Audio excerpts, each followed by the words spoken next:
Bwana Yesu asifiwe, rafiki mpendwa mtazamaji na msikilizaji wa Theology za TV, na karibisha na hamu kwenye kipindi mwongozo wa kujifunza Biblia lesoni ya shule ya Sabato. Tuko kwenye robo ya pili kwenye mwaka 2025 inazungumzia jinsi ya kujifunza unabii. Na somo la hii juma ni somo la pili linalotuonesha pia mambo ya msingi. Leo sasa siku ambayo ni ya Jumanne, tunazungumzia swali la Isaka, yuko wapi mwana kondoo? Yuko wapi mwana kondoo?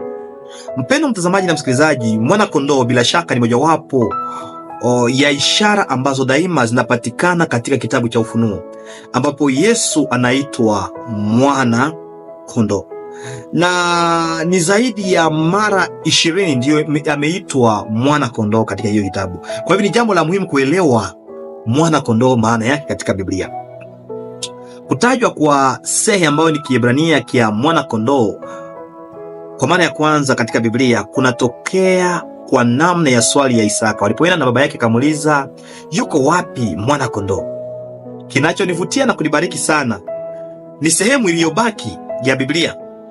Biblia yote inajibia kwa hiyo swali ambaye aliuliza mara moja, lakini vitabu vyote vya Biblia vinaleta maelezo zaidi kuhusu hiyo. Kwa hivyo nitakualika kusoma pamoja nami kwenye Mwanzo 12:7-8, Kutoka 12:3-13 na Ufunuo 5:5-10, na kisa cha kafara ya Isaka iliyokuwa karibu kutolewa kunatusaidiaje kuelewa jinsi wanakondoo wanavyotumiwa kiishara, na kisa hiki kinahusianaje na kile Yohana anachokiona katika Ufunuo 5.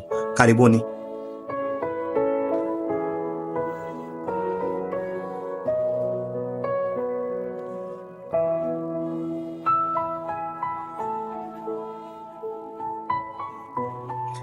Mpendwa mtazamaji na msikilizaji, unapoenda kwenye kile kitabu kia Mwanzo sura yake ni ya 12 mstari wa kwanza hadi wa 13, hapo tuliona kwamba hapo hata neno la upendo ndipo tulianza kuliona wakati Ibrahimu yuko anaenda na mtoto wake wa pekee mpendo sana Isaka. Kulifikia muda fulani kwenye Mwanzo 12:7, Isaka akasema na kumwambia baba yake Ibrahimu, baba, ndiyo mwanangu. Ibrahimu akajibu, moto na kuni ziko hapa. Isaka akasema, lakini yuko wapi mwana kondoo wa sadaka ya kuteketezwa? Swali muhimu ambalo mtoto mpendwa anauliza baba yake.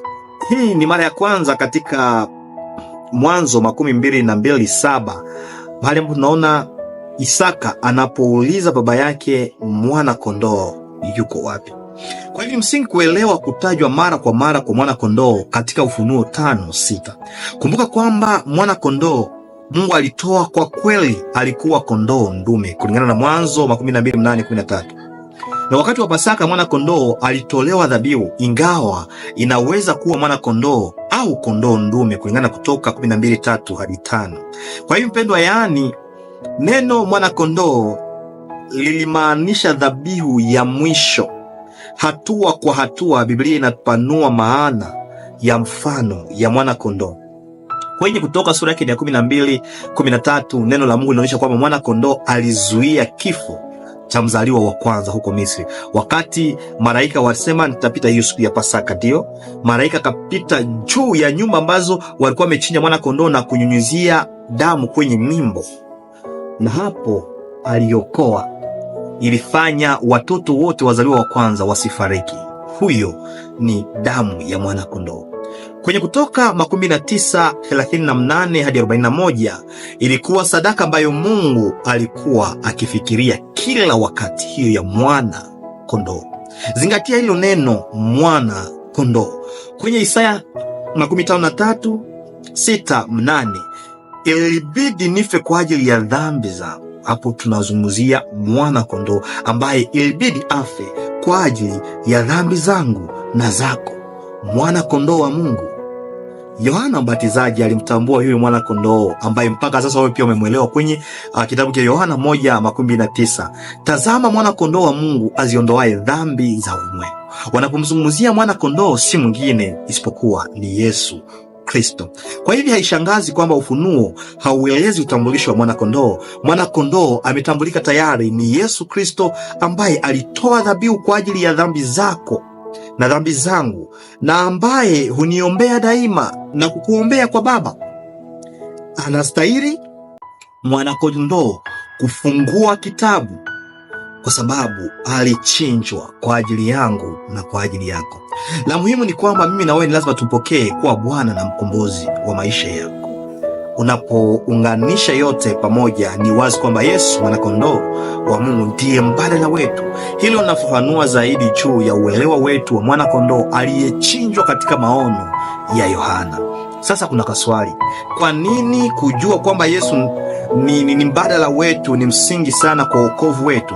Ungekuwa na tumaini gani bila yeye kama huyo mbadala, hasa katika hukumu? Tuombe. Baba mtakatifu, asante kwa mwana kondoo aliyechinjwa kwa ajili yetu. Tupatie neema ya kumkubali katika jina la Yesu Kristo, amina. Ndugu, weka jibu kwenye comment na usubscribe, like na kushare. Karibuni kwenye somo la kesho.